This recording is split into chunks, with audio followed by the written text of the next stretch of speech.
And so it is, Sports 225, and tonight on the show, our last prep football segment of the season leading into the 5 state championship playoff games in the Superdome. Hunt Palmer and Cade Wassan will give you all the skinny on that. And on the back half of the show, as we say, Brian Lazar from TigerBait.com, and I got to check with Hunt Palmer, who's sitting by me. That is right, isn't that what it's called? That is correct. Yeah, because I didn't check with him, didn't make the super or anything yet. It would have been bad to get it wrong. Well, you know, as I keep referring to it, the ever-changing media world, Hunt is here with me. Now, he's a young guy, but he'll still appreciate the interview that you're about to see. And I'll tell you, Hunt, who I visited with at the LSU Seton Hall game afterwards. And that, by the way, was a great victory for LSU.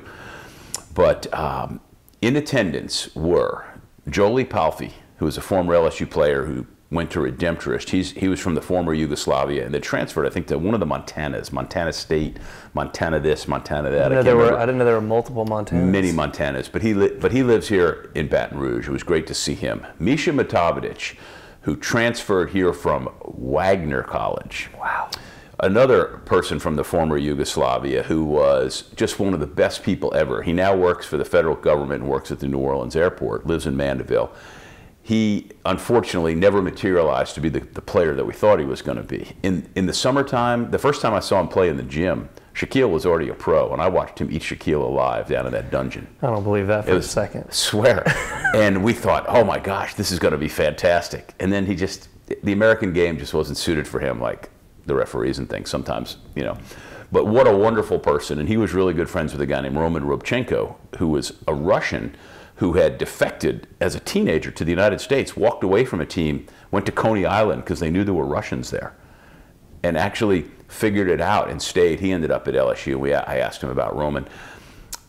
Duane Spencer, who was from New Orleans, went to Georgetown, transferred and finished at LSU, and was also one of the most wonderful, introspective, bright guys, and he's an artist, and we talk about that. And then Randy Livingston, who to this day is the best high school basketball player I personally have ever seen, the most fundamentally sound. And then at LSU, no telling what could have happened had he not hurt his knee. But you remember Randy, of course. I certainly do, and he was a hot topic when Johnny got the job. This is whether or not he was going to be on the staff. I still think maybe one day that door could open up, but as of right now, he's still doing a great job in the D-League and moving along. Yeah, well, he was the coach of the Idaho Stampeders the last couple of seasons. Now he's out of pro basketball, living in New Orleans, got some basketball ventures going. And to his credit, one of the reasons he's there is he has a daughter there and trying to reestablish himself. But great basketball guy, real smart, fun fellow. Anyway, after the game, John Williams was with me. He grabbed the camera, I grabbed the microphone, and we talked to all these guys.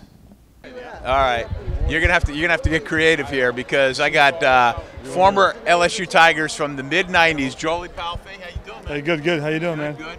Misha Mutavdzic. Doing great. Yeah, great living in New Orleans. Mandeville, actually. Mandeville, but close working by. in New Orleans, right? Yes, sir. Sure yeah. Duane Spencer. How you doing? How you doing? I'm good. What are you doing?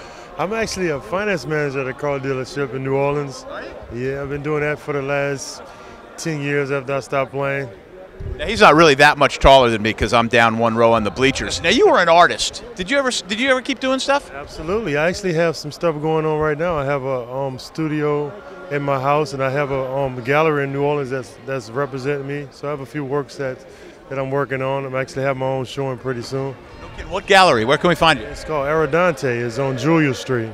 I know exactly where that is, right by the courtyard. I stay there sometimes. That's exactly. Emeralds. That's exactly right. Actually, I had some paintings in my office, and the lady saw them and wanted to know who the artist was, and I went and showed her some of my work, and it all started from there. Unbelievable. That's great. And then the guy who made more work for me than any guy, I mean, worse than Shaquille, okay? Because Shaquille, you just had to pay attention all the time. This guy, I learned more about the knee than anything. Randy Livingston, how are you? I'm doing fantastically. You're back in New Orleans. Back in New Orleans. Last time I saw you was at a volleyball tournament. That's right. Your daughter was playing volleyball. Definitely. Yeah. Definitely. Yeah. Tell me what you're doing now, because you were in the D League. You Idaho Stampeders, right? Was in the D League. In professional sports, team changes. The Portland Trailblazers bought the team, and so I've moved forward. And just right now, just taking it easy, enjoying life, traveling the world, working on a few things. Personally, like books, and working on a business venture that I'm going to start up, at the end of this year. So things are going well. Just excited, happy to be back home. You know, both Mannings went to Newman High School. Michael Lewis, the author. Sean Toohey, who is the reason why we got Nick Saban at LSU and The Blind Side, but none of them could play basketball like Randy Livingston. That seems like a million years ago, doesn't it? Definitely seems like a million years ago. I wish I had the Mannings situations right now. They're doing really well. But now they're a great group. Couldn't have happened to a better family, and I've been friends with the Tooheys for a long time. So just Newman alumni all over the place doing well. And just like I said, I'm excited to be here. That was a fantastic game here tonight. It's just a matter of time before Coach Jones gets it going again. But 5-0 record, big win against Seton Hall tonight. He got to the part. I was just going to get to that part, but I'll skip the basketball, you know. Let me go over here to Misha. I made the joke once, and he forgave me. Actually, he thought it was funny where I said Misha must have meant foul in Yugoslavian or something like that, you know. Yeah, it was your prediction was true. It was a big conspiracy against me, I think. SEC referees never liked me, but you know, it's good, the good old days. I always look back and very happy to be part of this university and part of the, you know, history. Your good friend who was here was Roman Robchenko. You said he's in the Ukraine? Yes, Roman is in Ukraine. He's working for the big corporation, and apparently, from what I'm hearing, he's running the show over there. I guess God help him. Tell us about what you're up to. You got a family? Yes, I have 3 daughters, 13, 9, and 8. I've been married since '96. Things are okay, not bad. Working for the federal government, not complaining. You know, when I knew all these guys, my hair was dark, but I still got hair. Look at this. Look at this. Look. Still look the same. And I mean, Duane, you could shine something on that thing. Jeez. When I did cover LSU basketball, all of you guys, it was so much fun. I appreciated it. Djole's sense of humor, you were always just so good to be with. You were great. Transferred from Georgetown, came back to LSU, and this guy, before he got hurt, was fundamentally the best high school and young college basketball player I ever saw.